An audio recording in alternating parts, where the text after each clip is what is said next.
SOS का मतलब है सेव आवर सोल्स। तो हमारी दुनिया के लिए ही SOS का टाइम है।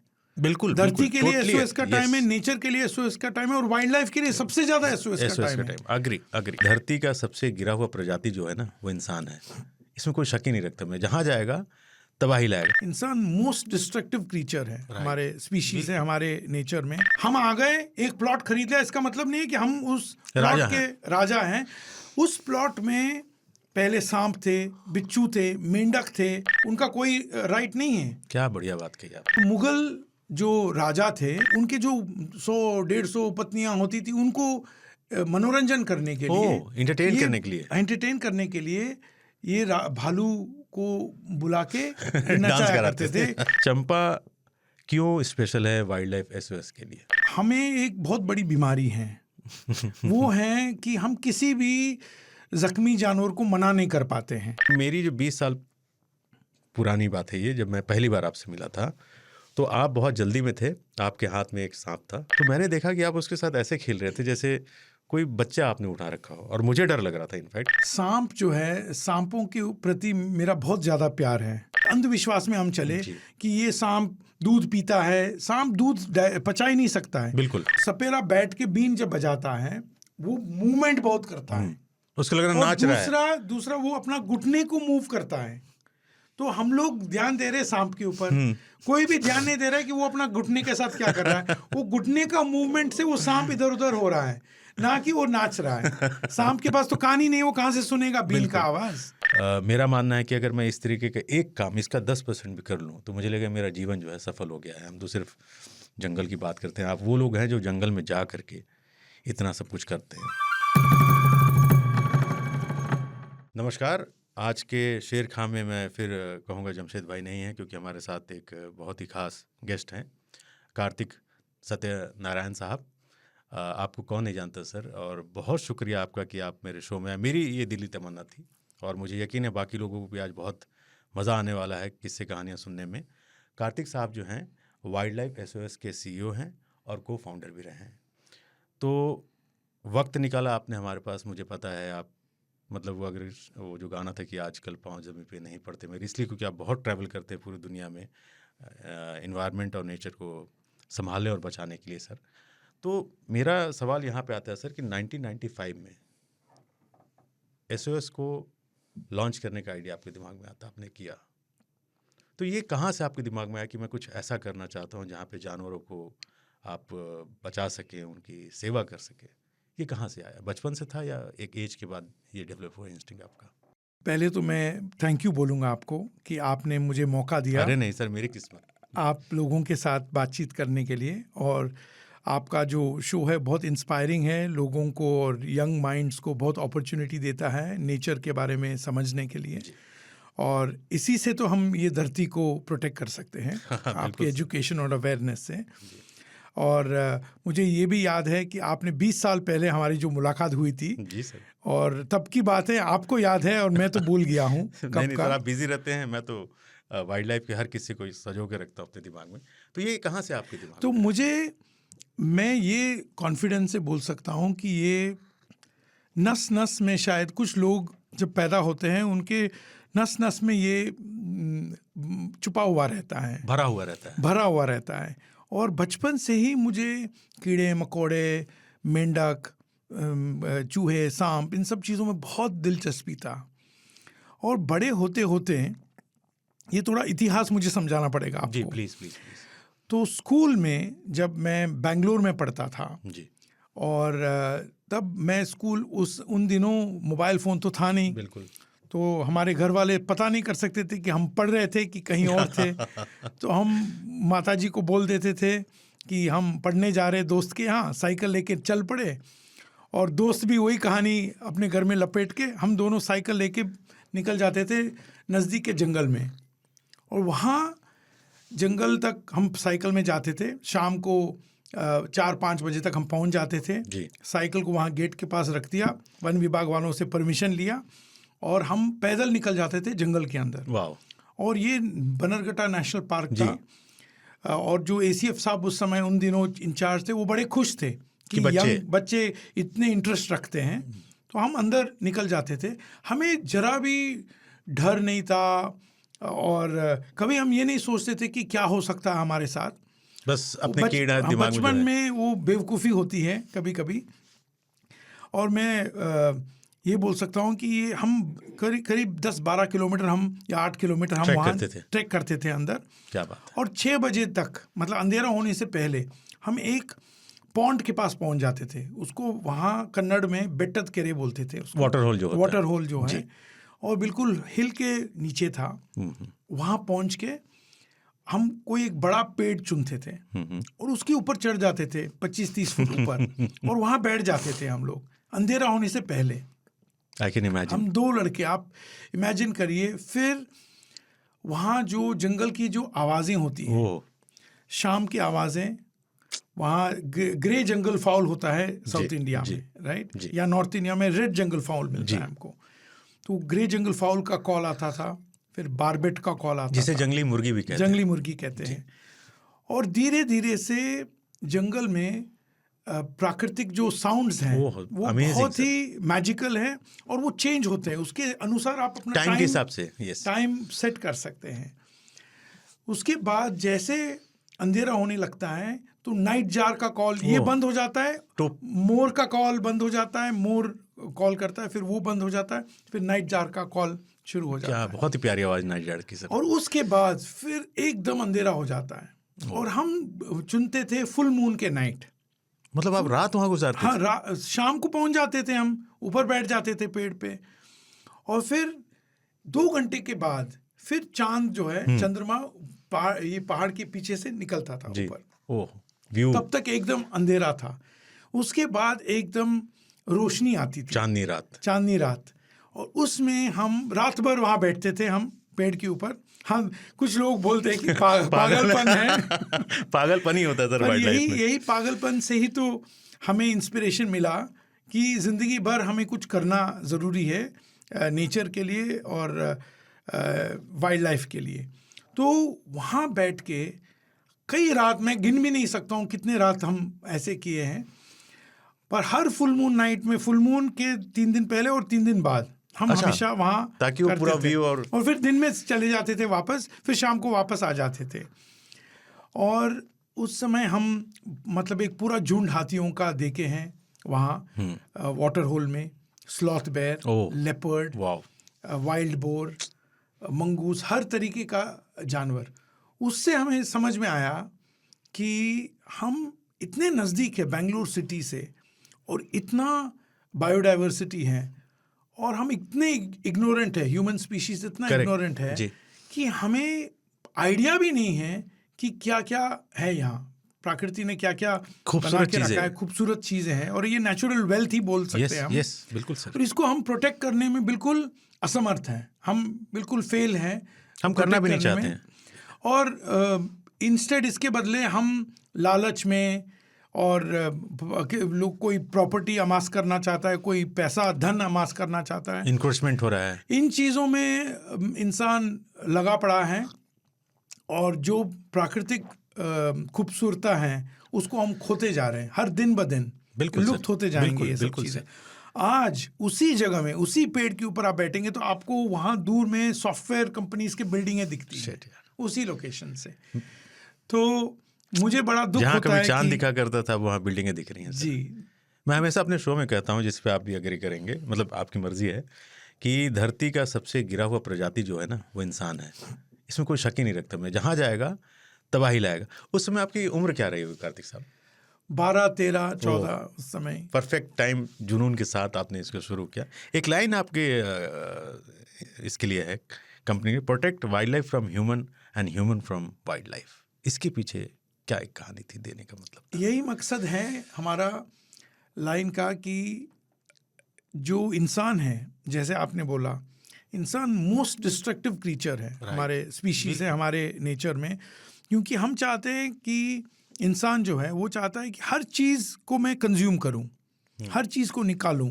अब देखिए, आप और हम यहाँ बैठे हैं, अब मेरे कपड़े, आपके जूते, मेरा घड़ी, हर चीज़ प्रकृति से तो लिया हुआ है। बिल्कुल। हर चीज़ को इंसान लेता है माइनिंग से, बिल्कुल। एक्सट्रैक्शन से, उसको हम मेटामॉर्फाइज कर देते हैं, किसी और चीज़ में कन्वर्ट कर लेते हैं। Right. बस मेरा कॉफ़ी कप, हर चीज़ हम प्रकृति से ही ले रहे हैं। प्रकृति से ले रहे हैं, पर हम इंसान दे क्या वापस रहे हैं? देता क्या है जिंदगी भर।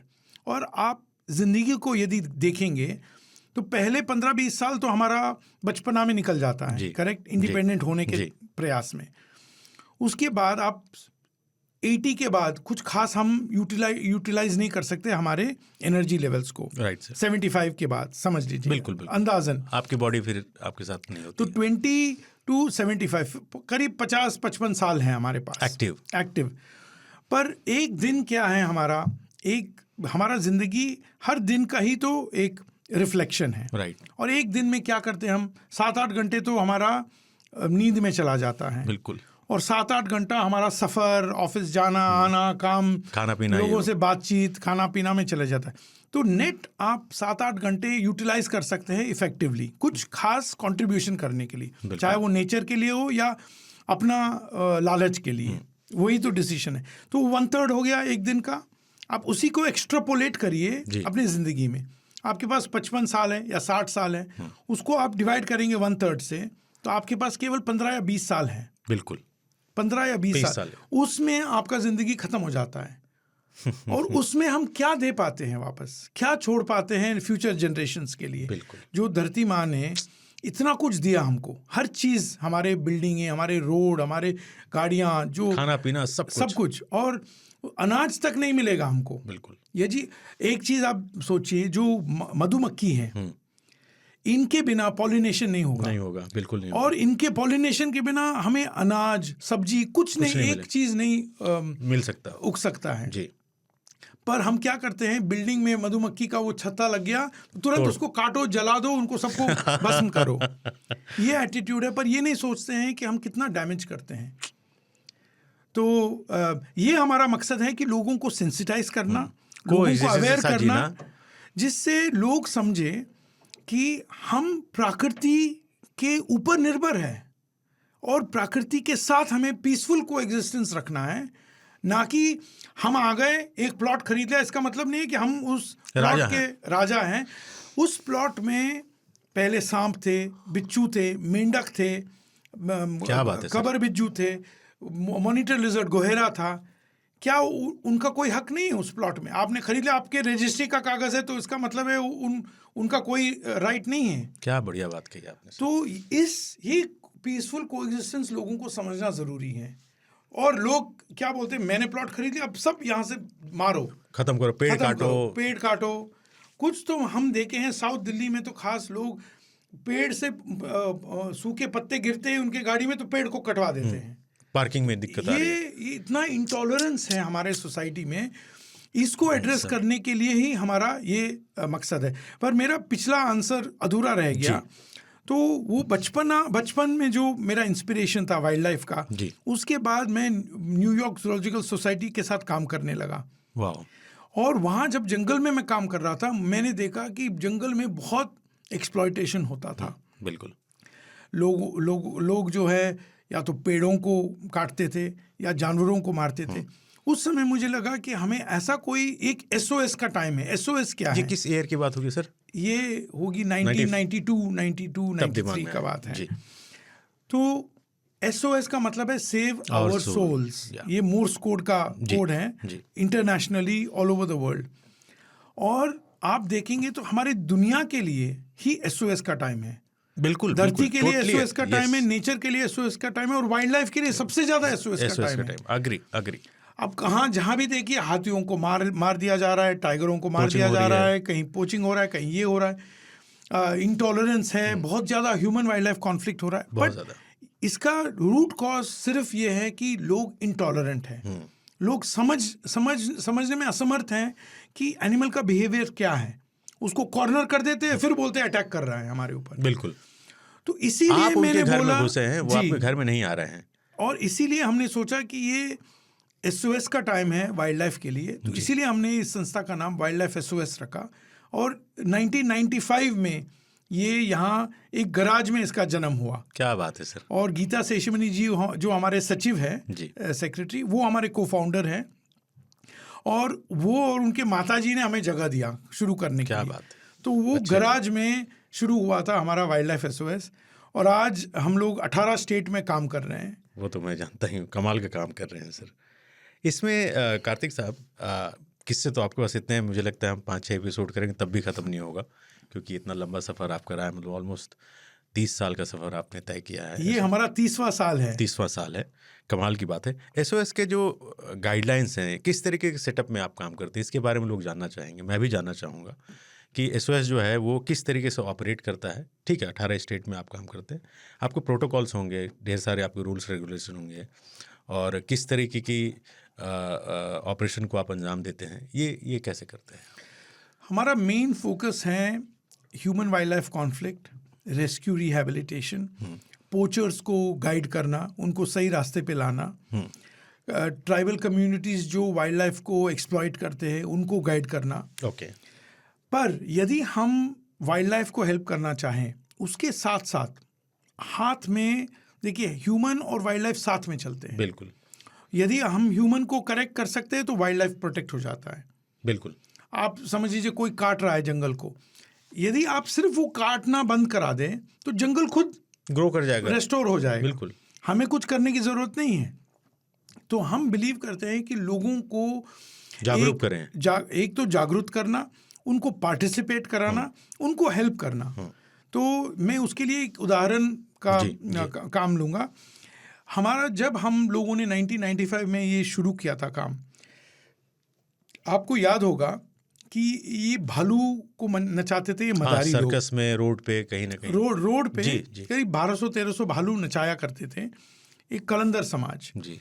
तो हम उन लोगों के साथ काम करने लगे। तो गीता मैडम और हम कई गाँवों में गए, 172 गाँव में गए, उनके साथ रुके, उनके साथ उनको कॉन्फिडेंस में लिया, उनके साथ समझने लगे कि आप क्यों करते हो इसको, क्योंकि ये तो गैर कानूनी है, आप पकड़े जाओगे तो आप जेल चले जाओगे, भालू छीना जाएगा, कुछ नहीं बचेगा, और आपका परिवार जो है बहुत दिक्कत में आ जाएगा। हाँ। तो हमने उनसे ये सवाल करी, तो वो बोले कि हमें और कुछ आता ही नहीं है, हम सदियों से यही करते जा रहे हैं। ये 400 साल पुराना हिस्ट्री था इनका। हाँ।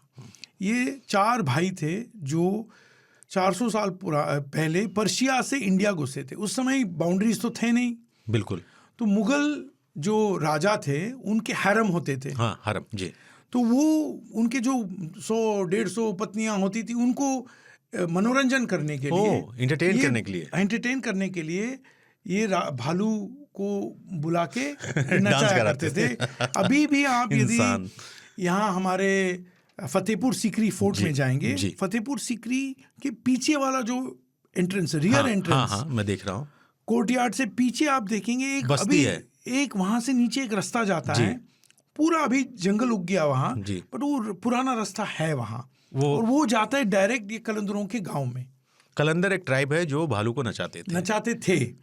तो इन लोगों के साथ हमने काम करी, 17 साल लगे हमें, 17 साल। बाप रे बाप। इन लोगों के साथ काम करके उनको कॉन्फिडेंस में लिया। पहले ये 5-5 किलोमीटर चलते थे पानी लाने के लिए, अपने बच्चों को पढ़ा नहीं पाते थे। उनको लगा कि केवल हम भालू नचाएंगे, पैसा कमाएंगे और इसी से हमारा ज़िंदगी चलेगा, और बाद में उनके बच्चे नचाएंगे। यही करते थे बच्चे। तो हमने उनको फिर गाइड किया, हमने बोला कि हम आपके बच्चों को पढ़ाएंगे, लिखाएंगे, उनको हम सपोर्ट देंगे, महिलाओं को हम सिखाएंगे और कोई तरीका कमाने का। तो उनको कारपेट वीविंग सिखाया, स्किल ट्रेनिंग करवाया, कैंडल मेकिंग, कई चीज़ें ऐसे इस तरीके से हमने किया।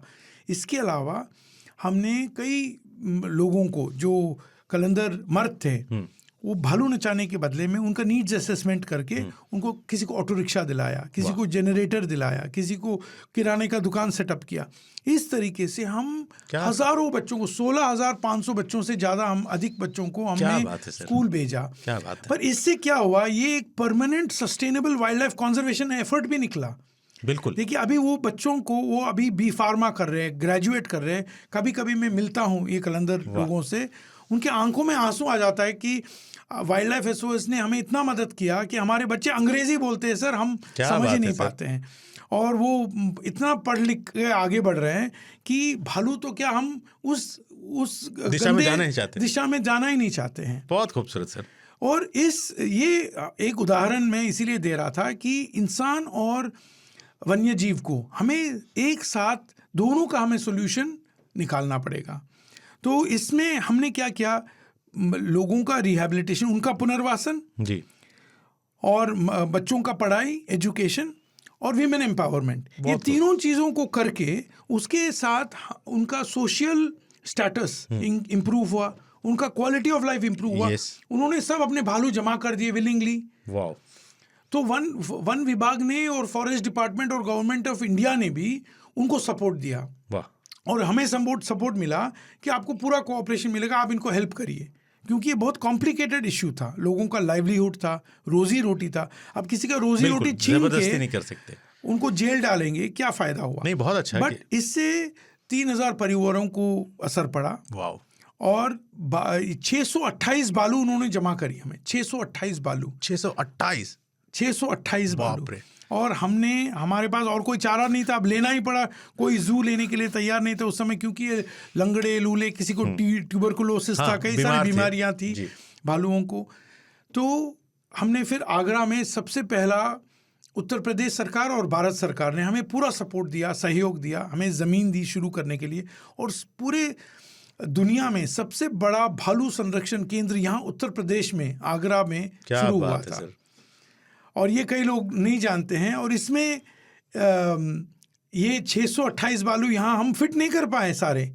तो फिर यहाँ के बाद हमने कर्नाटका में, बेंगलोर में एक बेयर रेस्क्यू सेंटर, भालू संरक्षण केंद्र शुरू किया।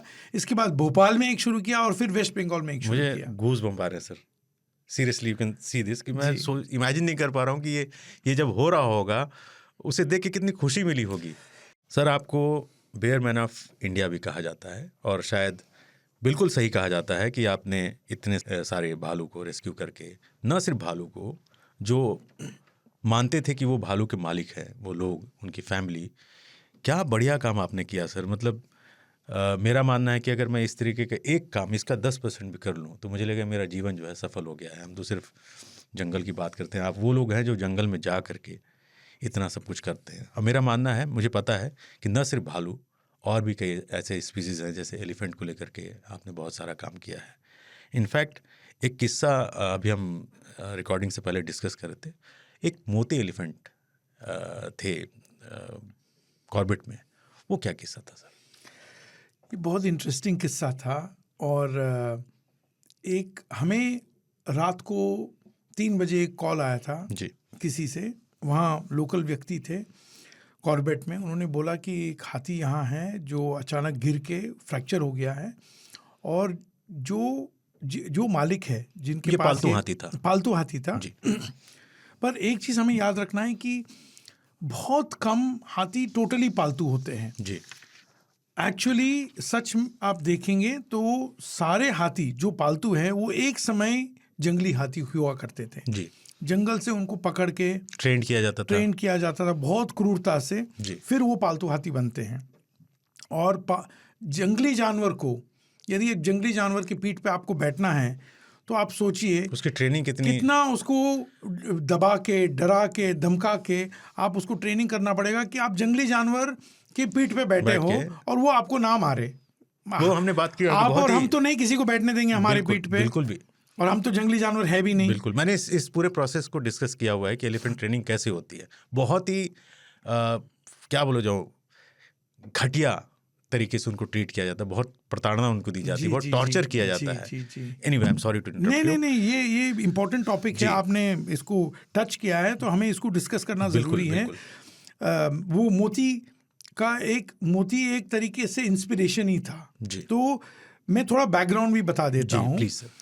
हर हाथी जो हम देखते हैं, कोई राइड पे या कोई मंदिर में या कोई कहीं आप देखना चाहते हैं कि ये टूरिस्ट को घुमा रहा है, आमेर फोर्ट में, कहीं भी आप देखेंगे तो ये हाथियों को या तो वेस्ट बंगाल या नागालैंड, अरुणाचल, ऐसे जगह से गैर कानूनी तरीके से बच्चों को पकड़ा जाता है, फिर उनको बहुत सख्ती से, क्रूरता से ट्रेन किया जाता है, फिर फर्जी तरीके से ये इधर उधर बेचे जाते हैं जी। अब फॉरेस्ट डिपार्टमेंट और एनफोर्समेंट एजेंसीज तो लगे पड़े हैं, पर देखिए जैसे पुलिस है, फिर भी तो क्राइम तो चल ही रहा है। तो क्राइम और एनफोर्समेंट ये हमेशा चलता रहेगा, उसको रोक नहीं सकते आप। पर यदि पब्लिक अवेयर हो जाए कि हम यदि हाथी पे बैठते हैं, हम ही डिमांड क्रिएट होता है पालतू हाथियों का पब्लिक से जी। यदि पब्लिक बोलेगी कि हमें नहीं चढ़ना है भाई हाथी के पीठ पे, हमें हाथी का राइड नहीं चाहिए, तो फिर ये डिमांड खत्म हो जाएगा। बिल्कुल। फिर ना कोई पकड़ेगा हाथी को, ना उसका ट्रेनिंग होगा, ना उसको बेचा जाएगा। यहाँ पे थोड़ा सा मेरा वो है आपसे इत्तेफाक ये है कि कुछ हाथी होते हैं जंगलात वालों की ज़रूरत के लिए, जब उनको खास तौर पे पेट्रोलिंग करनी होती है। मैं उसकी बात नहीं कर रहा हूँ, मैं हमेशा इसके खिलाफ हूँ, एलिफेंट राइड के खिलाफ मैं भी हूँ जी। इससे क्रूरलिटी। मैं पेट्रोलिंग का नहीं बात कर रहा हूँ। पेट्रोलिंग, वाइल्ड लाइफ मैनेजमेंट, उसके लिए हाथियों की ज़रूरत होती है, उनका इतना ट्रेनिंग करने की ज़रूरत नहीं है। वन विभाग वाले दूसरे तरीके से मैनेज करते हैं, मैं उसका नहीं बात कर रहा हूँ। मैं बात कर रहा हूँ प्राइवेट हाथियों का, जो सर्कस में, शादियों में यूज़ होते हैं, टूरिस्ट में यूज़ होते हैं, फोर्ट में राइड के लिए आमेर फोर्ट पे जैसे आप जाएं। तो इसमें मैं ये बोलूँगा, एक हम लोगों ने एक इंफॉर्मेशन वेबसाइट बना रखा है। आप चाहें तो आप उसको देख सकते हैं, refuse2ride.org। क्या बात है। refustoride.org, refuse2ride.org। इसमें कोई भी जाके समझ सकते हैं कि हाथियों के साथ असली सच क्या है, कैसे उनको पकड़ा जाता है, कैसे ट्रेन किया जाता है, ताकि लोग जब एम्पावर हो जाते हैं नॉलेज के साथ, फिर वो गलती करेंगे नहीं। यदि हमें मालूम है कि करंट है प्लग में और हम उंगली डालेंगे तो शॉक लगेगा, तो नहीं डालेंगे हम हाथ। उसी तरीके से यदि लोगों को पता चले कि हाथी पे बैठने से उसके ऊपर क्या अत्याचार होता है और उसको कितना ट्रेनिंग करना पड़ता है ताकि आप बैठ सकते हो उसके ऊपर, तो फिर लोग नहीं बैठेंगे। बिल्कुल। तो ऐसा ही एक हाथी था, ये मोती, कॉर्बेट में जी। तो जो मालिक था उसका कुछ उनका महावत और नहीं, मालिक अलग था, महावत अलग है। तो उसमें वो डर रहे थे कि हम किसी को बताएंगे तो फिर हमारे ऊपर एक्शन होगा, केस हो जाएगा कि हमने लापरवाही करी, ये करी, वो करी। हमने बोला देखिए हमें अच्छा, ये कॉर्बेट के जंगलात वालों का नहीं था, किसी प्राइवेट पार्टी का? नहीं, प्राइवेट ओनर का था, जंगलात वालों का नहीं था। हाँ जी, हाँ जी। तो हमने जब बात किया उनसे, तो वो बड़े संकोच कर रहे थे बताने के लिए। फिर हमने उनको कॉन्फिडेंस में लिया कि देखिए हमें हाथी को मदद करना है, ये आप ये सब चिंता मत करिए। तो हम जब वहाँ पहुँचे और देखे कि हाथी का हालत क्या था, बहुत बुरा हालत था, उठ ही नहीं पा रहा था, उसका पैर टूटा पड़ा था और एक पस निकल रहा था उसके वूंड से, ओपन वूंड था, हड्डी बिल्कुल निकल गई थी बाहर।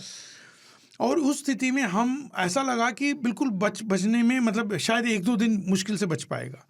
तो हमें तुरंत एक्शन लेना पड़ा, उसको हर तरीके से हम क्रेन लाए, वहाँ हमारे पूरा इलाज का टीम गया, हमारी मेडिकल स्टाफ गए थे।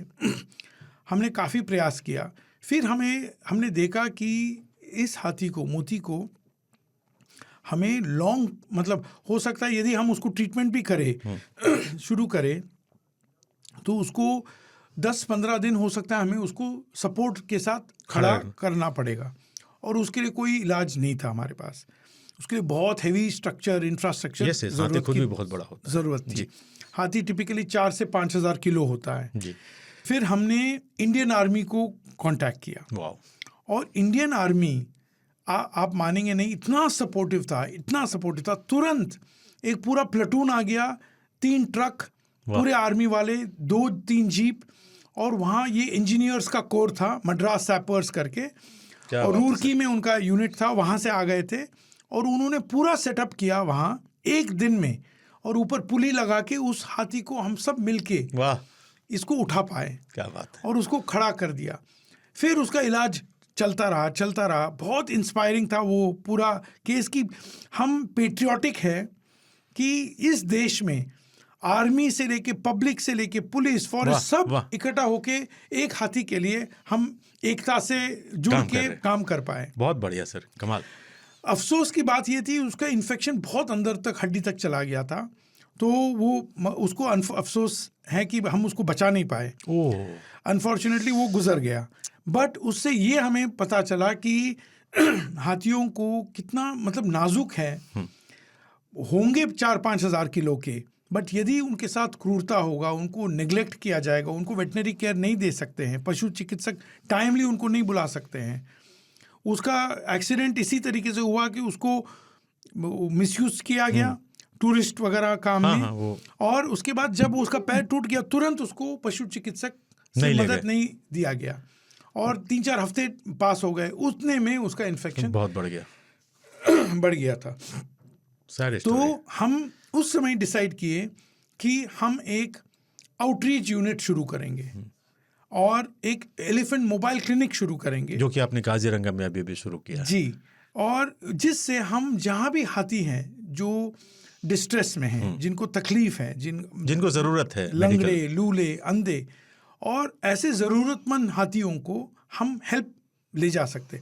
हमारा हाथी अस्पताल तो मथुरा में है जी, पर उस अस्पताल को हम हाथियों तक कैसे पहुंचाएं, इसीलिए हमने शुरू किया इंडिया का सबसे पहला एलिफेंट मोबाइल क्लिनिक, क्या बात जो है अभी सर। हमने काजीरंगा में लॉन्च किया है। बहुत बढ़िया। ये हर जगह पे होगा? ये ऑल ओवर इंडिया चलेगा, जहाँ जहाँ हाथियों को ज़रूरत है वहाँ जाके वो कैंप सेटअप होगा, हाथियों को इलाज मिलेगा, सपोर्ट मिलेगा, गाइडेंस, ट्रेनिंग, वाह, हर वाह, चीज़। वाह, बहुत बढ़िया सर। एक हाथी की बात आई है तो फिर मैं ये भी कहूँगा कि चंपा को कैसे भूल सकते हैं। चंपा क्यों स्पेशल है वाइल्ड लाइफ एसओएस के लिए? चंपा हमारा सबसे पहला हथिनी थी जो हमने रेस्क्यू किया था। ये कोसी से आगे एक जगह है होडल। हाँ, होटल, जी, इसमें जानता हूँ। होडल में एक वहाँ डैपचिक करके एक होटल होता था, तो वहाँ ये रोड में टूरिस्ट को राइड में यूज़ किया जाती थी। और ये बहुत पुराना कहानी है, 2008-2009 का बात है।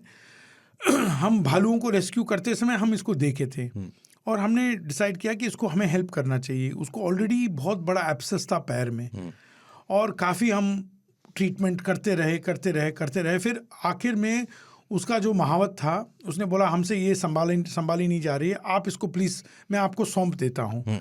उस समय जब उसने हमें ये हाथी सौंपा, हम उसको ले गए। हमारे पास कोई हाथी का सेंटर था नहीं, तो वहाँ फॉरेस्ट डिपार्टमेंट से हमने बात करी कि इसको कहाँ रखेंगे। तो वहाँ के डीओ साहब इतने सपोर्टिव थे। उत्तर प्रदेश फॉरेस्ट डिपार्टमेंट हमें बहुत सपोर्ट देता है, वाकई इतना कोऑपरेशन हमें मिलता है कि उन्होंने बोला कि आप ले आओ और आप जब तक लोकेशन अरेंज नहीं कर पा रहे हो, आप हमारे रेंजर ट्रेनिंग कॉलेज में रख लीजिए। वाह, क्या बात है सर। तो हम रेंजर ट्रेनिंग कॉलेज में उसको रखे थे जब तक हमने दूसरी जगह अरेंज नहीं करी उसके लिए, चंपा के लिए। और चंपा बहुत इंस्पायरिंग थी उसके दर्द से, उसका जो तरपाहट देख के हम इंस्पायर हुए कि हाथियों के साथ जो अत्याचार हो रहा है वो बहुत गलत है। और इंसान जिसको ज़रूरत ही नहीं है कि हाथियों से हम कमाएं, हाथियों को हाथी से उनकी जिंदगी चल रही है, परिवार चल रहा है, लेकिन उसका ध्यान नहीं रख पाते हैं। तो इसीलिए हमने इंडिया का सबसे पहला elephant conservation and care centre हमने शुरू किया, जिसमें कई सारे हाथी पूरे देश से, छत्तीसगढ़, तमिलनाडु, आंध्र प्रदेश, तेलंगाना, उत्तर प्रदेश, उत्तराखंड, कई स्टेटों से वन विभाग जो है हमें हाथी बेचते हैं इलाज के लिए, पुनर्वासन के लिए। जो अंधे, लंगड़े, लूले, जो बिल्कुल ही टूटे फूटे हैं, जिनको आप समझ लीजिए कि ऐसा सिचुएशन है कि वो शायद हफ्ते 10 दिन बच पाएंगे, ऐसे जानवर आते हैं और हम वहाँ हमारे वाइल्ड लाइफ एसओएस हाथी अस्पताल जो है मथुरा में, उसमें इलाज करके उनको कई नया जिंदगी दे पाते हैं। क्या बात है सर, ये तो कमाल की बात थी। आपका जो शेल्टर है आगरा में, तो मेरा मानना है वहाँ हर तरीके के जानवर आप रखते हैं इलाज के लिए, उनको देखभाल के लिए। कितने बेयर्स और हाथी वहाँ पे होंगे अभी? फिलहाल तो करीब 100 भालू हैं हमारे पास, जो भालू संरक्षण केंद्र हैं, और 40 से थोड़े कम हाथी हैं हमारे यहाँ जो इलाज के लिए हैं। और वहाँ रोज़ डेली बेसिस पे हमारे जो वेटनरी डॉक्टर है, पशु चिकित्सक और हमारी टीम है, हाथियों का इलाज और भालुओं का इलाज। इसके अलावा वन विभाग के साथ टाई अप में वहाँ हम हॉटलाइन चलाते हैं। तो किसी के घर में सांप घुस गया, कहीं कोई जंगली बिल्ली घायल हो गई, या कोई नीलगाय कुएं में गिर गया, या कोई गीदड़ को एक्सीडेंट में इंजरी हो गया, ऐसे जानवर लगातार, बंदर से लेके हर चीज़ लगातार आते रहते हैं और उनका इलाज कंटिन्यूअस होता रहता है। और जैसे इलाज हो जाता है, वो ठीक हो जाते हैं, उनको हम वापस जंगल में अपने नेचुरल हैबिटेट में छोड़ने की प्रयास करते हैं। कुछ जानवर ऐसे होते हैं जो ठीक नहीं हो पाते हैं, फिर उन्हीं के साथ बहुत बड़ा चैलेंज होता है। तो हम हमेशा लोगों को, इनफैक्ट हमारा एक वॉलंटियरिंग प्रोग्राम है जी। आप खुश होंगे सुन के कि आजकल के जो बच्चे हैं, नौजवान हैं, जी। वो हर चीज़ को क्वेश्चन करते हैं। जेन बिल्कुल, जी जो बोलते या, हैं हम, जेन जी। और जेन अल्फा, या। ये हर चीज़ को क्वेश्चन करना चाहते हैं, उनका क्यूरियोसिटी, और वो ट्रांसपेरेंसी चाहते हैं। तो हम उनको इनवाइट करते हैं, आके हमारे यहाँ वॉलंटियरिंग करो, तो उसको सेवा बोलते हैं। हाँ, बिल्कुल, सेवा, सामाजिक सेवा, सामाजिक सेवा। तो वो आते हैं हमारे यहाँ, रुकते हैं 4 दिन, 5 दिन, 7 दिन, 8 दिन। हमारे यहाँ रहने के लिए भी सुविधा है वॉलंटियर्स के लिए, तो रुक के सेवा करते हैं हमारे स्टाफ के साथ। चाहे वो चारा काटना हो, या फल काट के जानवरों को हेल्प करना हो, पशु चिकित्सकों के साथ ऑब्जर्वेशन करना हो, ट्रीटमेंट करना हो, या बिहेवियर को देखना हो, बिहेवियर देखने के लिए कई चीज़ें उनको अपॉर्चुनिटी मिलता है। ये एक्सपोजर आम बच्चों को मिलता नहीं बहुत है। बढ़िया। और इस एक्सपोजर से वो तैयार हो जाते हैं इंटरनेशनल स्टडीज़ के लिए भी, और उनको सर्टिफिकेट मिलता है। इससे उनको कई सारे अपॉर्चुनिटीज़ मिलते हैं, अपना उनका माइंड ओपन हो जाता है कि ऐसा भी एक करियर हो सकता है कि आप nature protection, wild life protection में। वाह। इनफैक्ट मेरी जो 20 साल पुरानी बात है ये, जब मैं पहली बार आपसे मिला था, तो आप बहुत जल्दी में थे। आपके हाथ में एक सांप था जो कहीं से रेस्क्यू करके आप लाए थे, और आप दिल्ली में ही असोला भाटी में उसे रिलीज़ करने जा रहे थे। तो मैंने देखा कि आप उसके साथ ऐसे खेल रहे थे जैसे कोई बच्चा आपने उठा रखा हो, और मुझे डर लग रहा था इनफैक्ट कि मतलब एक सांप को आप ऐसे हाथ में ले रखे। आपने बोला नहीं, ये बच्चे की तरह होते हैं, और ये रेस्क्यू करके हम लाए हैं, इन्हें छोड़ने जा रहे हैं। दिल्ली में तो आपका पूरा सेटअप मैंने देखा है, 24/7 काम करते हैं आप। कई बार मैं खुद भी देखा हूँ, आपकी जो टीम है बहुत अच्छा काम करती। ये जो एक एलिफेंट वाला था, आपने बताया कि क्लिनिक, आपके पास एम्बुलेंस वाली सुविधा भी है, तो ये पूरे हिंदुस्तान में है या फिर किसी पर्टिकुलर इलाके में ही अभी तक सीमित है? एलिफेंट मोबाइल क्लिनिक तो पूरे हिंदुस्तान का ही हमारा ऑब्जेक्टिव है शुरू करने का और चलाने का। फ़िलहाल ये असम में हुआ है, और अभी हाल में ये पूरा इंडिया में चलेगा। जहाँ भी उनको ज़रूरत है वहाँ चलेगा। और जहाँ दिल्ली और एनसीआर और बाकी वाइल्ड एनिमल्स का आप बात कर रहे थे जी। हमें एक बहुत बड़ी बीमारी है वो है कि हम किसी भी ज़ख्मी जानवर को मना नहीं कर पाते हैं। हम चाहे वो कुछ भी हो, चाहे वो टाइगर हो, लेपर्ड हो, चाहे वो हाथी, सांप, चिड़िया, कोई भी चीज़ हो, और वो बीमारी बहुत कंटेजियस बीमारी है। और हमें लगता है कि हम यदि मदद कर सकते हैं तो हमें मदद करना चाहिए। और इसीलिए हम हमारे कई 15 सेंटर्स है पूरे देश में, कर्नाटका से लेके कश्मीर तक। कर्नाटका में हमारा एक टाइगर रेस्क्यू सेंटर है, एक भालू संरक्षण केंद्र है। उसके अलावा एक फील्ड स्टेशन है जहां हम वाइल्ड बेयर्स, लेपर्ड्स वगैरह को प्रोटेक्ट करते हैं। इसके अलावा पुणे में हमारा सेंटर है, लेपर्ड रेस्क्यू सेंटर है, जहां 55-60 लेपर्ड वन विभाग, हर सेंटर जो है वन विभाग के साथ, स्टेट गवर्नमेंट और गवर्नमेंट ऑफ इंडिया के साथ कोलैबोरेशन में ही चलता है। और फिर उत्तर प्रदेश में हमारा सबसे बड़ा सेंटर है, दिल्ली में है, कश्मीर में है। कश्मीर में भी आपका? कश्मीर में दाचीगाम में और पहलगाम में 2 सेंटर्स हैं हमारे, जहां हम ब्लैक बेयर, ब्राउन बेयर और स्नो लेपर्ड के साथ हम लोग केयर कर रहे हैं। इनफैक्ट सबसे रीसेंट चैलेंज हमारा ये है कि सोनमर्ग, जहाँ से हमारे यात्री चलते हैं, गुलमर्ग से आगे जो पड़ता है, तो वहाँ जो हमारे पिलग्रिम्स हैं वो भगवान के नाम से जाते हैं ऊपर, पर जाते जाते वो अपना चिप्स का पैकेट, गुटखा का पैकेट, कचड़ा इतना फैला देते हैं कि पूरा वहाँ पहाड़, जितना सुंदरता है पहाड़ का, उसको सब प्लास्टिक से और कचरा से ढक दिया। इससे ये प्रॉब्लम हो रहा है कि जो भालू वहाँ सर्दी के टाइम में वो हाइबरनेट करते थे, ब्राउन बेयर और ब्लैक बेयर, उनको इतना वहाँ कचरा मिलता है कि वो हाइबरनेशन पैटर्न उनका खराब हो गया है। तो वो मतलब सर्दी के टाइम में, बर्फ़ के टाइम में, जब उनको वहाँ जाके सोना होता है 3-4-6 महीने, उसके बदले वहाँ जाके वो कूड़ेदान में ही पड़े रहते हैं।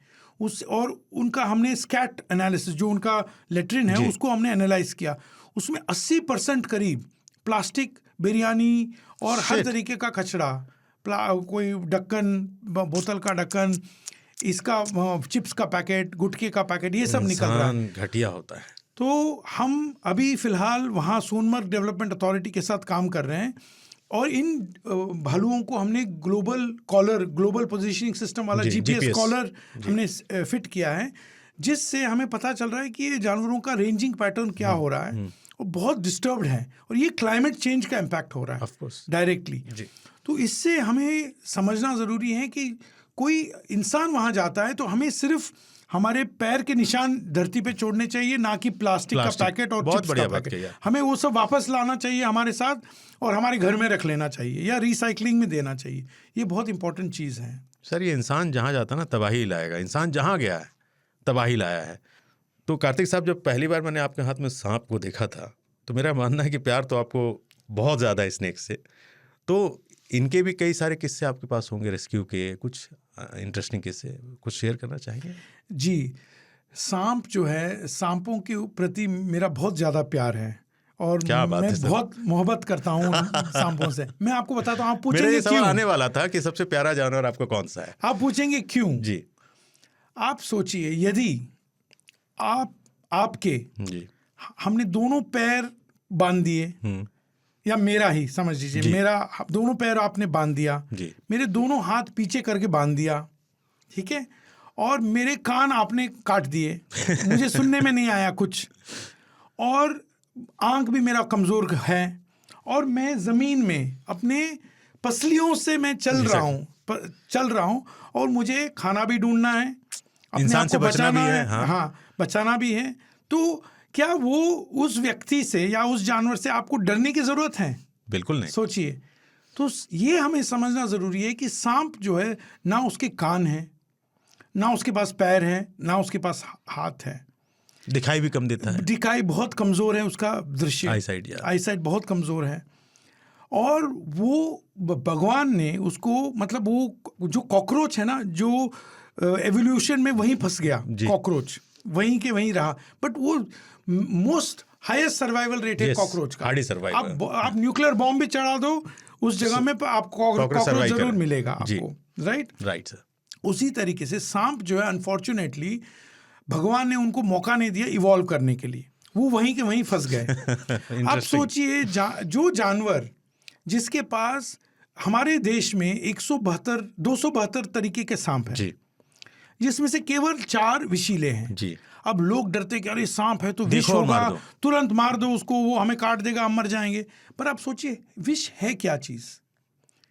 विष है उस जानवर को, मतलब वो सांप जो है उसको डाइजेस्ट करने का प्रोटीन है, केवल वो खाना जो पचाता है उसका प्रोटीन है, वो पचाने के लिए उसको दिया गया है, ये चीज़ कुदरत ने दी है, और उस चीज़ से हम डर रहे हैं। अब हम यदि आपको कोई आते जाते किसी ने तमाचा मारा, तो क्या आप उनको पकड़ कॉलर नहीं पकड़ेंगे? करेंगे। तो यही तरीका है, यदि हम सांप के ऊपर पैर रखेंगे तब वो काटेगा, यदि आप सांप को दूर से छोड़ेंगे और आप बगल में खड़े होंगे, आप जितना भी चिल्ला लो, उसको तो कान है नहीं, वो सुनाई नहीं देगा उसको सिर्फ वाइब्रेशन, हाँ, सांप को सिर्फ वाइब्रेशन से पता चलता है, मूवमेंट। और यदि आप आसपास मूवमेंट करेंगे तभी, और वो भी आप स्लो मूवमेंट करेंगे उसको पता भी नहीं चलेगा, फास्ट मूवमेंट करेंगे तभी वो ऑब्जर्व करता है। तो इंसान इतना इग्नोरेंट है कि हर सांप को हम सोचते हैं कि विषीला सांप है, जहरीले सांप है, और सांप जो है इंडिकेटर स्पीशीज है। यदि सांप नहीं होते तो चूहे हमारे सारे अनाज, गेहूं सब खा जाते। आपका गेहूं का रेट होता 300 रुपए किलो, आपका आटा होता 500 रुपए किलो। क्या बात है। और सिर्फ सांप के वजह से 20 to 30% हर किसान का अनाज और गेहूं और दाल और चावल सब बचता है। क्या बात है सर। जिससे हम यदि हमें थैंक यू बोलना चाहिए, हमें उनको बोलना चाहिए, क्योंकि वो है बायोलॉजिकल पेस्ट कंट्रोल, जो कि इंसान, हाँ, एक security guard, agricultural security guard समझ लीजिए। उसके बदले में हम उनको कोसते हैं, उनको मारते हैं, उनसे डरते हैं। और आप यदि सांप को हाथ में पकड़ेंगे, इतने ग्रेसफुल हैं, लोग सोचते हैं कि वो स्लाइमी है, सोप जैसे रहेगा, कुछ नहीं है, बहुत क्लीन एनिमल्स है सांप, क्योंकि वो घास से निकलते हैं, हर चीज़ उनका निकल जाता है, उसमें से टिक्स मिलते हैं कभी कभी, उसके अलावा कुछ नहीं। तो यदि मौका होता तो हम आपके स्टूडियो में कभी सांप लाएंगे अगले बार। बिल्कुल, मैं जानता हूँ आप सांप के बहुत बड़े प्रेमी हैं। मैं कहूँगा कि हमें थोड़ा टॉलरेंस, इंसान को टॉलरेंस बढ़ना चाहिए, और पढ़ना और जानकारी रखना ज़रूरी है। ये नहीं कि अंधविश्वास में हम चले कि ये सांप दूध पीता है। सांप दूध पचा ही नहीं सकता है, बिल्कुल। वो, उसका ब्रेन इतना छोटा है कि वो केवल 4 फंक्शन सपोर्ट कर सकता है: रिप्रोडक्शन, डिफेंस, सेल्फ डिफेंस मतलब आप पैर रखेंगे तो वो काट काटेगा। लेगा जी। और फिर कोर्टिंग मतलब फीमेल को ढूंढना, जी। और हंटिंग, बस ये 4-5 चीज़ें वो हैंडल कर सकते हैं। हम जैसे सोचते हैं कि वो बदला लेगा, ये नागिन फिल्म जैसे, वो सब एक नंबर का बकवास है, और उस बकवास में ही हम अंधविश्वास बना के उसी में हम चल रहे हैं। तो ये बहुत ज़रूरी है कि हम सबको क्वेश्चन करना चाहिए कि ये क्या चीज़ है, सच क्या है, झूठ क्या है। हम क्यों, ये सपेरे जो पहले बीन बजाते थे, सांप ऐसे से हिलता था, तो आप यदि ध्यान से देखेंगे वो कोबरा है। कोबरा जो है उसका ये वार्निंग रिफ्लेक्स है कि वो अपना फन दिखाएगा, हुड को अपने उठाएगा। हुड को फन बोलते हैं जी।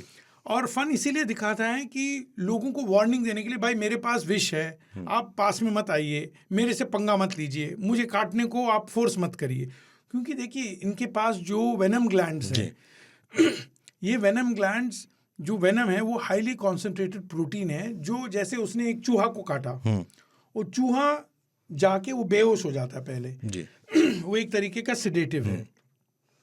सिडेट होने के बाद वो जो वेनम है वो अंदर से चूहे को पचाना शुरू कर देता है, क्योंकि सांप के पास हमारे जैसे दांत जबड़ा नहीं है कि वो चबा सकता है, वो सिर्फ निगल सकता है। जी। तो वो निगल जाएगा और वो जो वेनम है वो अंदर से ही उसको गलाता रहेगा, राइट। और तो उनका वो सिस्टम है, तो वो क्यों अपना पचाने वाला जूस हमें काटने में वेस्ट करेगा? वो खा सकता है कि आपको, हमें नहीं खा सकता। तो हम उसके मेनू में ही नहीं है, हम उसके मेन्यू कार्ड में ही रडार में ही नहीं है, उसको इंटरेस्ट भी नहीं है, वो क्यों वेस्ट करेगा हमारे ऊपर ये अपना वेनम? ये समझना बहुत ज़रूरी है। बिल्कुल, ये इतनी अच्छी जानकारी कार्तिक साहब ने दी। हमारे कई लिसनर सांप के बारे में जानना चाहिए, 2-3 जो मिथ मेरे थे वो आपने क्लियर किए। सर, आपको नहीं लगता है कि जो सांप की प्रजाति वो भी धीरे धीरे ख़तरे में बहुत ज़्यादा आ गई है? स्पेशली अगर हम किंग कोबरा की बात करें, उनमें बहुत तेज़ी से गिरावट आ रहा है। इसके लिए आपने कहीं पे कुछ काम किया है, मतलब किंग कोबरा के लिए किसी स्टेट? किंग कोबरा के लिए स्पेसिफिकली तो हमने काम नहीं किया है फिलहाल जी। पर पहले हम लोग रेस्क्यू करते थे किंग कोबरास को, जो सपेरे लोग उनको पकड़ते थे उड़ीसा, अरुणाचल और देहरादून, इस एरिया से पकड़ के उनको पिटारा में बंद करके वो उनको यूज़ करते थे जी। तो ऐसे कई सारे किंग कोबरास हमने रेस्क्यू किए, 14 फुट लंबा, 16 फुट लंबा, ऐसे को रेस्क्यू करके हम उनको पुनर्वासन किए हैं और उन लोगों को भी हमने पुनर्वासन दिया। तो ऐसे कई सारे सपेरे जो किंग कोबरा को पालते थे या अब्यूज़ करते थे या एक्सप्लॉइट करते थे, उनको भी हमने पुनर्वासन दिया। वो कई सारे लोग हमारे यहाँ काम करते हैं, नौकरी करते हैं 15-20 साल से। क्या बात है सर। और उन लोगों का भी हमने पुनर्वासन कर लिया। आज वही लोग जो पहले सांपों को अत्याचार कर रहे थे, वही लोग के लिए उन्हीं का उनका सुरक्षा कर रहे हैं। क्या बात है सर। और लोगों को अवेयर कर रहे हैं कि सांप के साथ इस तरीके का अत्याचार नहीं करना चाहिए। मुझे सबसे अच्छी चीज़ आपकी पूरी उसमें लगी, जो आपका एफर्ट है, इनिशिएटिव है, कि जैसे कलंदर ट्राइब था या ये किंग कोबरा या कुछ भी, आपने किसी से छीना नहीं, आपने उनको समझाया और जानवर को भी अच्छे से रहने दिया, उनके लिए भी रोजगार के अवसर पैदा किए, जिससे वो आज फल फूल रहे हैं। एक थ्योरी सांप के बारे में और है कि अक्सर जो सपेरे सांप को पकड़ते हैं वो जहर निकाल देते हैं, तो जहर तो वापस फिर से उनका बनता ही होगा, ऐसा नहीं है? नहीं, ये भी एक गलत फहमी है हम लोगों का। जब सपेरे पकड़ते हैं, सपेरे बहुत ज़्यादा डरते हैं सांपों से। वो प्रिटेंड करते हैं कि वो बहुत बड़े शेर खान हैं। वो इसीलिए प्रिटेंड करते हैं कि वो शेर खान हैं, इसीलिए कि पब्लिक को आकर्षित करने के लिए।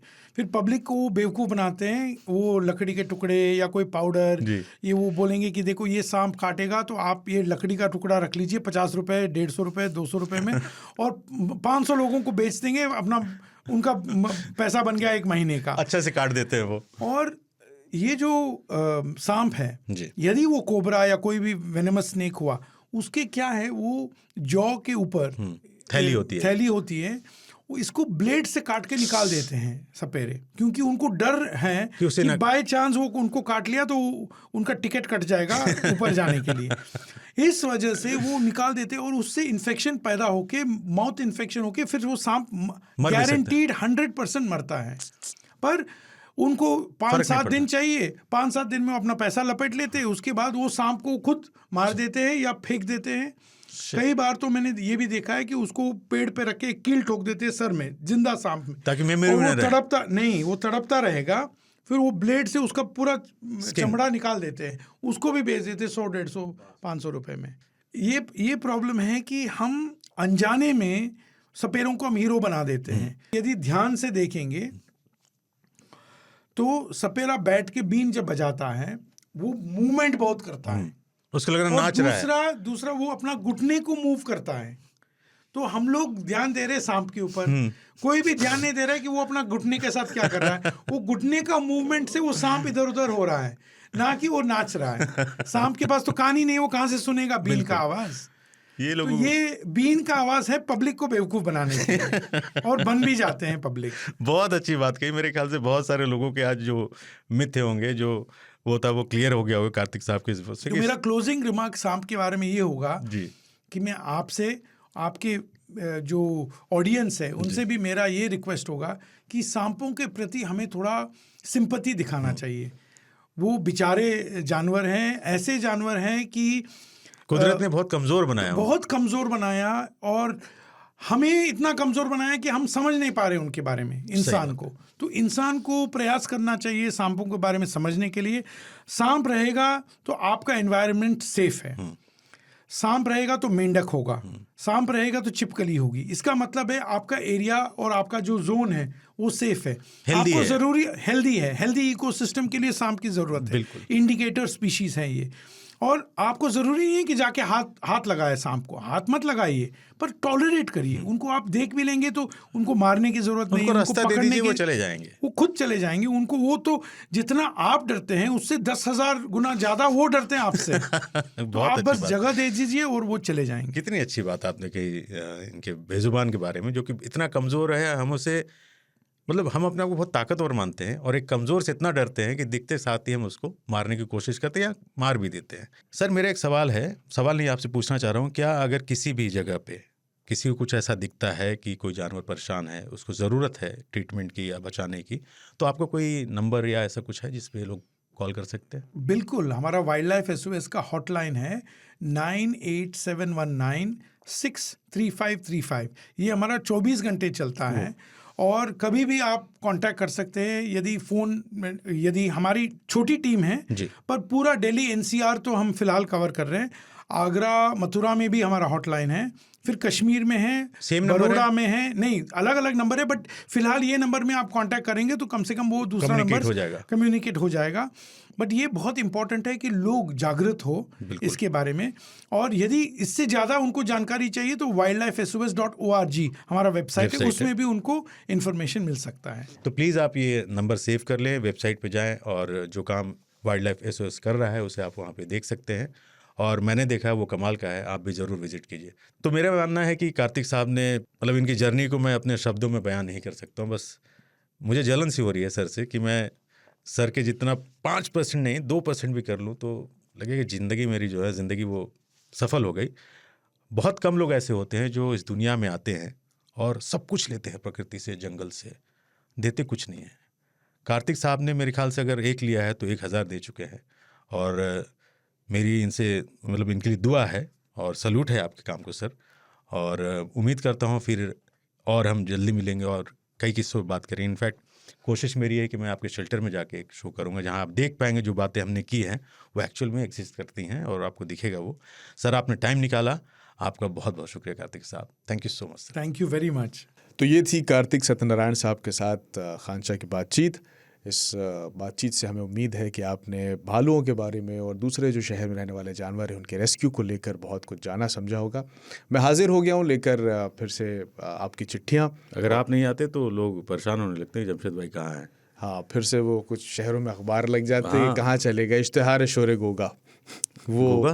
तो बहरहाल, तो पहली चिट्ठी जो है हमारे दोस्त अजहर अली खान साहब की है, जो बार बार हमें चिट्ठियाँ लिखते हैं। बहुत शुक्रिया हमारे। तो ये कैसी हवाएं चल पड़ी हैं आजकल मेरे देश में, जानवर मिलने लगे हैं आदमी के भेष में। वाह, क्या खूब। सलाम, आदाब, नमस्कार। शेर खान पॉडकास्ट का शिष्य मैं अजहर अली खान, उत्तर प्रदेश के ज़िला गोंडा का निवासी। जंगल के बारे में बहुत सुना था लोगों से, बहुत सारे पॉडकास्ट देखे, लेकिन शेर खान चा से जो जानकारी मिली आज तक कहीं किसी से न प्राप्त हुई। बहुत ही आला पॉडकास्ट है। हमने इससे पहले भी बहुत सारे ख़त लिखे और सब के सब पढ़े गए ख़त। हमारे ख़त को शामिल करने के लिए नवाजिशें। मैंने इससे पहले लिखा था कि हमारे सारे दोस्त जानवर हैं। अमा जमशेद भाई, हमारा दोस्त शहाब है, उसने तो चिड़ियाघर ही खोल दिया। आपने घर में खांचा और जमशेद भाई आपसे इम्प्रेस होके खरगोश, चिड़िया, बिल्ली, तोता, मछली, बकरा, कबूतर ये सब के सब ले आया पालने के लिए और कह रहा है कि घर को ही जंगल बना देंगे कुछ दिन में। बहुत बढ़िया यार। और आप लोगों को यकीन नहीं होगा कि एक ऐसी बात बताने जा रहा हूँ जहाँ उसने सारे परिंदे पाले हुए हैं, उसी जगह पर खांचा की फ़ोटो लगाई हुई है उसने। क्या बात उसने और खेद इस बात का रहेगा कि कैसे पहुँचाऊँ उस फोटो को आप तक। अरशद, शहजाद, त्यागी, शहाब, फराज, फैज़ की तरफ से आप दोनों को बहुत सारा प्यार और शुक्रिया हम सबको इंसान बनाने के लिए। हमेशा दिल से दुआ करता हूँ आप दोनों सेहतयाब रहें और ऐसे ही हंसते रहें और ये कारवां यूं ही चलता रहे। इंशाल्लाह आगे भी ख़त लिखेंगे। आपका शिष्य अज़हर अली ख़ान। अज़हर भाई, बहुत बहुत शुक्रिया यार, ये जान के बहुत खुशी हुई कि उन्होंने इतना सारा एफर्ट लिया चिड़िया का पूरा, और साथ में मुझे चिपका दिया है दीवार पे। तो एक फ़ोटो खींच के भेज देना यार, मुझे बहुत खुशी होगी। और आप सभी का बहुत बहुत शुक्रिया इस प्यारी सी चिट्ठी के लिए।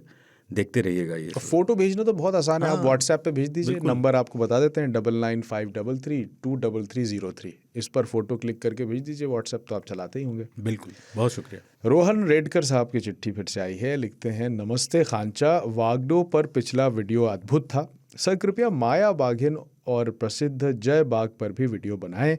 मेरा सवाल यह है कि मेरे शहर मुंबई में इतने बड़े घनत्व में तेंदुए कैसे जीवित रहते हैं। मुंबई में लगभग 50 तेंदुए हैं, जो दुनिया में सबसे ज़्यादा जनसंख्या घनत्व है। वो मनुष्य के साथ छोटे क्षेत्रों में कैसे जीवित रह लेते हैं और क्या कारण है कि उनका आहार हिरणों से पालतू कुत्तों में बदल गया है। धन्यवाद। ये बहुत अच्छा सवाल है और यहाँ पे हमें एक चीज़ देखने और सीखने को मिलती है कि हम उनके इलाके में गए, रहाइश इलाका बना दिया, उसको रहायशी इलाका बना दिया, लेकिन उन बेचारों ने वो कहाँ जाएंगे।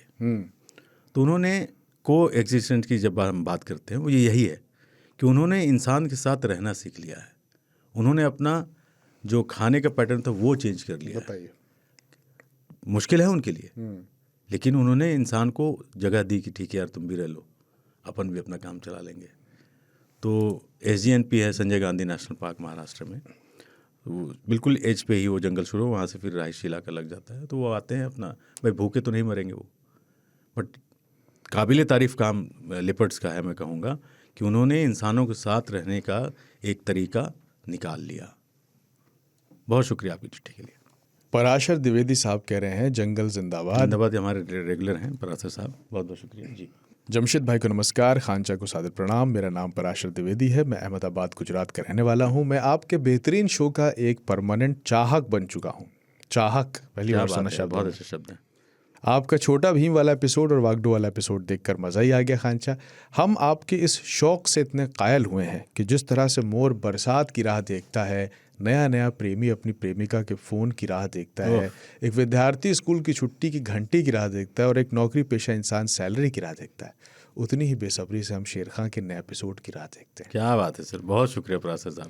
सच बता रहा हूँ खांचा, इतनी बेसब्री से बॉलीवुड वाले भी शुक्रवार का इंतज़ार नहीं करते होंगे जितनी बेसब्री से शेर खान के चाहने वाले करते हैं। कभी कभी तो लगता है कि ये शुक्रवार गुरुवार को क्यों नहीं आ जाता। आज इस खत के माध्यम से आपसे एक विनती करना चाहूँगा कि आप कभी ये शो बंद मत कीजिएगा प्लीज़, चाहे दुनिया में कहीं भी हो, सरकार बदल जाए, नदियाँ उल्टी बहने लगे, सूरज पृथ्वी के चक्कर लगाने लग जाए, पर शेर खां बंद नहीं होना चाहिए। और आपकी और जमशेद भाई की जोड़ी कमाल की है। कभी आप लोग जंगल जाके उसे बढ़िया से माहौल में, जहाँ पीछे बैकग्राउंड भरपूर पेड़ हो, पंछी की आवाज़ हो और नेचुरल ग्रीन स्क्रीन की जगह पर पॉडकास्ट करेंगे तो सोने पे सुहागा हो जाएगा। टीम को बहुत बहुत धन्यवाद। जंगल जिंदाबाद। आपका अपना पराशर आशीष त्रिवेदी। पराशर साहब, बिल्कुल कोशिश है हमारी कि जंगल के बीच जाके हम ये पॉडकास्ट रिकॉर्ड करें। वक्त की कमी होती है, बट कोई ना कोई हल निकाल लिया जाएगा। बढ़ते हैं अगली चिट्ठी की तरफ, जो लिखी है सौरदीप भट्टाचार्य ने। छोटी सी चिट्ठी है, लिखते हैं, जय हो जय हो जय हो। सलाम जमशेद भाई और चीयर्स खांचा। मैं सौरदीप भट्टाचार्य और बंगाली भाव हूँ। मेरी एक शिकायत है कि आपने जंगल आने का आनंद लेने का सुझाव दिया है बिना बाघ और शेर के देखने की उम्मीद किए। अगर आप दोनों में अनुभव साझा करते हैं, अगर आप अन्य जानवरों या पक्षियों में अधिक अनुभव साझा करते हैं, कृपया मेरी शिकायत के लिए क्षमा करें, ख़राब हिंदी के लिए भी क्षमा करें। ये शायद ये कहना चाह रहे हैं कि दोनों का जो अलग अलग है, पक्षी देखने का अलग अनुभव है, चिड़िया देखने का अलग, ऐसे ऐसे मैंने शेर देखने का अलग। पक्षी प्रेमी देखे हैं, बर्ड जिनको हम कहते हैं, कि टाइगर बगल में खड़ा है बट वो एक चिड़िया को ही देख रहे हैं। वो कुछ और नहीं देखने आते, फिरंगी होते हैं, हिंदुस्तानी भी कई ऐसे हैं जो जंगल में सिर्फ चिड़ियों को देखने आते हैं। तो अपने अपने शौक़ है, अपने अपना पसंदीदा एक सब्जेक्ट कहूँगा मैं, होता है कि मुझे वाइल्ड लाइफ में टाइगर देखना है, हाथी देखना है, चिड़िया देखनी है या डियर देखना है। तो लोग अपने अपने मुताबिक से अपने चिड़िया को या जानवर को पसंद करते हो देखते हैं, वो आपके ऊपर डिपेंड करता है। बट मेरा यहाँ पे यही कहना था कि जंगल जब भी आप घूमने जाए तो पूरा जंगल घूमिए, उसमें जो आपको मिलता है सब बोनस है। जंगल अपने आप में बहुत खूबसूरत है, जो जानवर दिख रहा है वो बोनस में, चाहे वो टाइगर हो, हिरन हो, हाथी हो, भालू हो, whatever it is. Thank you so much sir. Ashwini Tiwari साहब लिखते हैं, प्राणी पाथ मैं अश्विन। जमशेद भाई, मैं शेर खान का श्रोता हूँ, तकरीबन जब भी वक्त मिलता है इस शो को सुनता हूँ। मैदानी और भीड़भाड़ वाले इलाके में पैदा हुआ, लेकिन इस शो के ज़रिए काफ़ी हद तक खुद को जंगल के करीब महसूस करता हूँ। निसंदेह शेर खान पॉडकास्ट की दुनिया का आला तरीन शो है। एक बात कहनी है, मेरे जहन में एक हिमालयन येती या बिगफुट को लेकर तमाम सवाल उठते हैं। इससे जुड़ी कुछ किताबें भी पढ़ी हैं, लेकिन ये विचित्र जीव हर बदलते किरदार के साथ और भी रहस्यमय होता चला गया। आपसे गुजारिश है कि कभी येती पर भी एक पॉडकास्ट करें ताकि हमारी जानकारी में इजाफा हो सके। आसिफ भाई ये भी बताएं कि ये जीव महज कोरी कल्पना है या फिर इसके किस्सों का कोई आधार भी है। आपको और आसिफ भाई को दिल से दुआएं और शुभकामनाएं। ऐसे ही हर शो में नई जानकारियां देते रहिए। आसिफ भाई का तफसील से जंगलात के किस्से बयान करना और आपकी आवाज़ इस शो की जान है। बहुत शुक्रिया। बड़हलगंज गोरखपुर से अश्विन। अश्विन साहब बहुत बहुत शुक्रिया। और येती वाली जो आप बात कह रहे हैं, हिम मानव भी उसे लोग कहते हैं, तो उसके बारे में मुझे उतना ही पता है जितना आपको, क्योंकि ये चीज़ें मैंने भी कई जगह पढ़ी, दिखा आज तक मुझे तो कहीं है नहीं है, ना मैंने किसी ऐसे आदमी से मुलाकात की जिन्होंने इस बात की पुष्टि की हो कि ऐसे कुछ होता है। तो जितना आप जानते हैं इसके बारे में मैं भी उतना जानता हूँ, जो मैं जानता हूँ मैं आपको बता ही देता हूँ। बहुत शुक्रिया सर। अगली चिट्ठी है रवि सिंह साहब की। ये पिछले एपिसोड के बारे में उन्होंने लिखा है कि हेलो खानचा और सिद्दीकी सर नमस्कार, असलम सर को भी प्रणाम। आज का पॉडकास्ट भी हर बार की तरह एनर्जी देने वाला और सुकून से भरा हुआ था। सिद्दीकी सर, आजकल हम लोगों के लेटर्स नहीं पढ़ रहे हैं, तबीयत तो ठीक है ना उनकी? विश करता हूँ कि शेर खान के सारे मेंबर्स हेल्दी रहें और हम जंगल प्रेमियों को समय समय पर ये शेर खान नाम की सिरप मिलते रहे। आप पॉडकास्ट बनाते रहें और हम सब के दिलों में जंगल जगाते रहें। थैंक्स। बहुत शुक्रिया आपका सर। और जमशेद भाई बिल्कुल हेल्दी हैं, आपके सामने दिख रहे हैं, मुस्कुरा भी रहे, मुस्कुरा दीजिए एक बार। तो शो में जब कोई और आते हैं जमशेद भाई के पास भी नहीं, ये उस ज़माने की बात कर रहे हैं जब मैं घूमने गया था, आई थिंक केरला गए थे। हाँ, उसका फोटो डाल दीजिए, लोगों को यकीन हो जाएगा कि आप गए थे। बहुत शुक्रिया सर। बहुत सारी चिट्ठियाँ हैं और कुछ को शामिल कर रहे हैं, बाकियों को आगे। चिट्ठियाँ सारी पढ़ी जाती हैं, कमेंट्स में खुद पर्सनली सारे पढ़ता हूँ, तो बड़े अच्छे कमेंट्स लगते हैं मुझे। मैं इनफैक्ट जब शो हमारा जाता है मैं हर 10 मिनट में देखता हूँ किसने क्या लिखा है, और बहुत अच्छा लगता है मुझे। भोपाल से आई है चिट्ठी राजीव शर्मा साहब की। लिखते हैं, प्रिय शेर खान की टीम नमस्कार, मैं राजीव शर्मा भोपाल से लिख रहा हूँ। आपका पॉडकास्ट शेर खान सुनकर ऐसा लगा जैसे जंगल के बीच बैठकर कहानियाँ सुन रहे हो। क्या बात। आसिफ खान जी के रोचक किस्से और उनके अनुभव हमें जंगल की गहराई में ले जाते हैं। वहीं जमशेद कमर सिद्दीकी जी के शांत स्वभाव में संजीदा सवाल इसका मज़ा दुबाला कर देता है। आप लोगों की बातें सुनकर लगता है कि हम अपने 2 करीबी दोस्तों के साथ जंगल की सैर कर रहे हैं। मेरे एक दोस्त हैं विक्रम, जो कि BHEL में अफसर हैं। उन्होंने मुझे ये शो सुझाया था, मैं उनका शुक्रगुजार हूँ। ये शो न सिर्फ मज़ेदार है बल्कि हमें प्रकृति के बारे में गहरे सवालों से भी रूबरू कराता है। आगे के एपिसोड्स का इंतज़ार रहेगा। धन्यवाद। राजीव शर्मा भोपाल। राजीव भाई बहुत ही प्यारी चिट्ठी लिखी, बहुत खुशी हुई। और आप जैसे लोग अगर शेर खान सुन रहे हैं, देख रहे हैं, तो मुझे यकीन है धीरे धीरे और बढ़ेगा। और ऐसे ही अपना प्यार हम पे बनाए रखें। और जैसे आपके दोस्त विक्रम साहब ने आप तक पहुंचाया, वैसे आप भी इसको आगे अपने दोस्तों तक पहुंचाएं। किसी का उधार नहीं रखने का, आगे बढ़ा देने का। बहुत शुक्रिया सर। तो ये थे इस बार के ख़त। अगर आप भी हमें भेजना चाहते हैं तो हमारा पता है radio@aajtak.com। एक व्हाट्सएप ग्रुप भी है जिसको मैंने थोड़ी देर पहले ही बताया, फिर से बताता हूँ, 9995332303। इस पर पिछले हफ्ते एक बहुत मज़ेदार बुलेटिन आया था जो आदि यादव जी ने भेजा था। इस हफ्ते उन्होंने दोबारा से बुलेटिन भेजा है। बहुत प्यारा था, मुझे अच्छा तो लगा इसमें था। क्या है कि वो पूरे एपिसोड को हेडलाइंस की तरह करके देते हैं। बहुत क्रिएटिव है। तो इस बार का भी पढ़ देते हैं, जो इसमें आप पूरा एपिसोड कवर करने की कोशिश की उन्होंने। Breaking news. नमस्कार, शेर खान के नए एपिसोड में तडोबा की शान और 40 से ज़्यादा टाइगर्स के पितामह डरावने चेहरे वाले स्केरी फेस टाइगर वागडू पर हुई शानदार चर्चा। जानकारी के मुताबिक बाइसन हिरन के शिकार के वक्त चेहरे पर लगी थी चोट और उससे खौफनाक हो गया था बिग डैडी वागडो का चेहरा। शो में वागडो के साथ साथ बजरंग खली, येड़ा अन्ना जैसे सेलिब्रिटी टाइगर्स और वागडो की माशूका माधुरी टाइग्रेस पर भी हुई दिल को छू लेने वाली बातचीत। आधिकारिक रूप से T33 और जंगल प्रेमियों के बीच वागडो नाम से प्रसिद्ध बिग डैडी का वजन अपने समय से में 300 किलो से ज़्यादा था और कई सालों तक ताडोबा अंधेरी टाइगर्स रिजर्व की शान रहे वागडो ने 23 मई 2022 को अपनी आखिरी सांसें ली। 3 ताल के नए एपिसोड से पता चला है कि स्वास्थ्य कारणों से पिछले कुछ समय में शेर खान का वजन 11 किलो कम हो गया है। इसे लेकर दर्शकों में चिंता का माहौल है। दर्शकों ने शेर खान को सलाह दी है कि दुधी से शुद्ध देसी घी मंगा लें और सुबह शाम भोजन में शामिल करें। अंत में पूरी टीम को शानदार काम के लिए सादर धन्यवाद। जंगल जिंदाबाद, आदि यादव।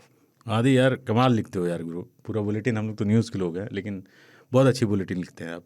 बहुत शुक्रिया इतने प्यार के लिए आपका, बहुत शुक्रिया। अब चलते हैं कमेंट सेक्शन की तरफ। पिछला वागडो बिग डैडी वाले एपिसोड में जिन लोगों ने कमेंट्स किए हैं उनको कुछ को शामिल करते हैं, हालांकि हमने सबको पढ़ा तो है। सचिन पाटिल साहब कहते हैं जंगल जिंदाबाद, खानचा और जमशेद भाई। मैं सचिन पाटिल, मुंबई महाराष्ट्र से। फिर से एक बार आप दोनों को दिल से छू लेने वाला मेरा कमेंट शो में प्रस्तुत करने के लिए आपका धन्यवाद। आज का एपिसोड वागडो पे था और वागडो ताडोबा महाराष्ट्र से उनके बारे में मैंने पहले बहुत कुछ पढ़ा था और आज कुछ नया सुनने को भी मिला है। मराठी में डोह यानी वाटर होल और वाघ यानी कि बाघ, इस वजह से इनका नाम वागडो पड़ा था क्योंकि इन्हें पहली बार वाटर होल के पास देखा गया था, जैसा कि खानचा ने एपिसोड में बताया भी था।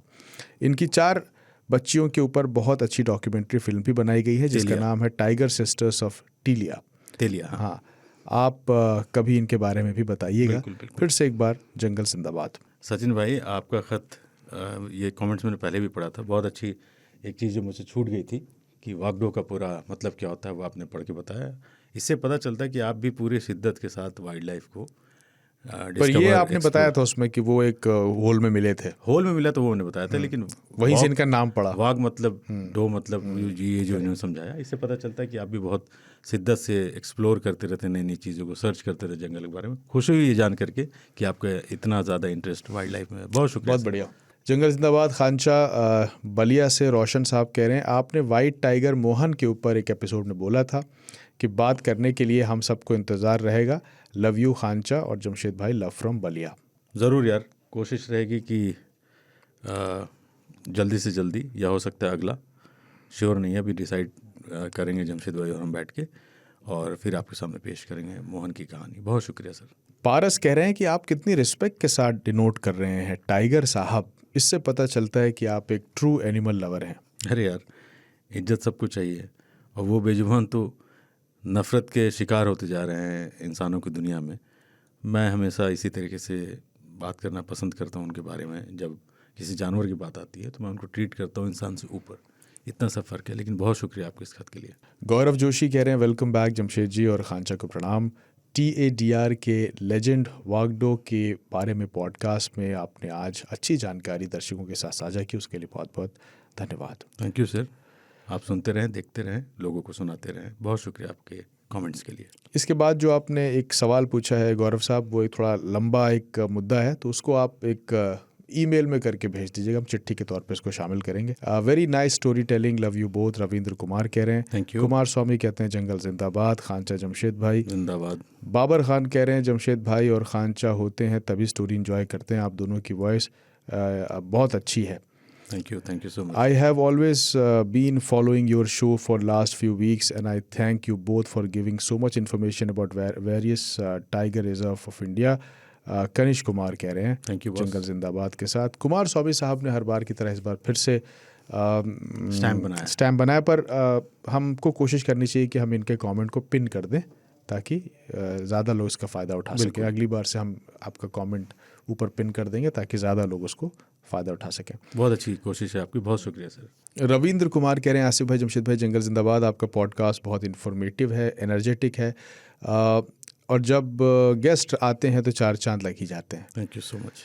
फाइनली वागडो की स्टोरी आ ही गई। खानचा थैंक यू। मैंने आपने पहले ही ख़त में रिक्वेस्ट की थी आपसे, पराशर द्विवेदी साहब कह रहे हैं। यस आपने किया था और हमने अपना वादा पूरा किया। बाकियों को भी जो वादे किए हैं पूरे होंगे। कुमार स्वामी साहब कह रहे हैं जमशेद भाई लव यू जमशेद भाई बैक, में शायद ये कहना चाह रहे हैं कि आप वापस आएँ। अरे आ चुके हैं। हाँ आ चुके हैं, शुक्रिया।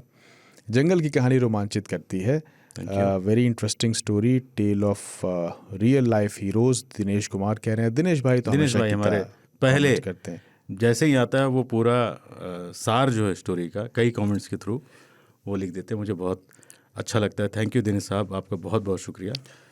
सूरज काले साहब कह रहे हैं कि वागडो के बाद टाडोबा से और भी कहानियाँ चाहिए, please bring more stories. Anita Barve हैं जंगल जिंदाबाद। थैंक यू आसिफ भाई आप जल्द स्वस्थ हो जाएं, यही दुआ है, ताकि हम जंगल के रोमांचक किस्से सुन सकें। जी मैं अब स्वस्थ हूँ, काफ़ी बेहतर फील कर रहा हूँ, किस्से सुनाते रहूँगा, वादा है। ठीक है। सतना मध्य प्रदेश के मंगावा और थारकुंडी के पास बाघों की खूबसूरत आबादी है। शायद 18 से 20 बाघ यहाँ पाए जाते हैं। ये क्षेत्र प्राकृतिक वन्य जीव संपदा से भरपूर है, लेकिन यहाँ सब भगवान भरोसे ही टिका हुआ है। ना तो यहाँ वाइल्ड लाइफ सेंचुरी बन पाई है और ना ही टाइगर रिजर्व की कोई संभावना दिख रही है। इसके उलट यहाँ 10 बॉक्साइट के सक्रिय खदानें हैं जिन्हें सरकार और माफिया छोड़ने को तैयार नहीं है।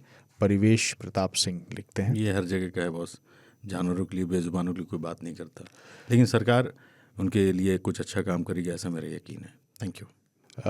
तो बाकी बहुत सारे कमेंट्स और हैं। इमरान शेख हैं, सबका बहुत राजश्री हैं, आयूब हैं, अयूब साहब हैं, यश पांडे, भूषण काले, शोभा डोगरे, बाबर खान, अशगिल, थैंक यू सबका। बहुत सारे लोग हैं जिन्होंने इस पर कमेंट किया, आप सबका बहुत शुक्रिया। बहुत सारे कमेंट्स में सारे पढ़ता हूँ। नोमेना नोमेद साहब कह रहे हैं ख्याल रखिए खानचा। नहीं पूरा ख्याल रख रहा हूँ मैं। तो ये सारे लोग हैं, बहुत बहुत शुक्रिया आप सबका आने के लिए और कमेंट्स करने के लिए। जी, जंगल जिंदाबाद।